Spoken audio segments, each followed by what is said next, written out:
সংগৃহীত বনভূমিতে জবরদখল উচ্ছেদ অভিযান।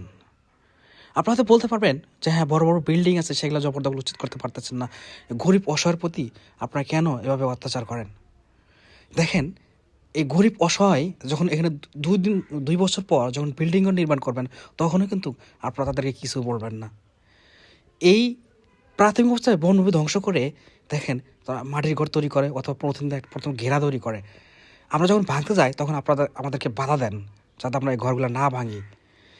2 বছর পর এখানেই দেখবেন যে নতুন করে বিল্ডিং ঘর তৈরি করবে, তখন কিন্তু আপনারা তাদেরকে বলবেন না যে কী জন্য বনের জায়গা দখল করে এই বিল্ডিং তৈরি করলেন।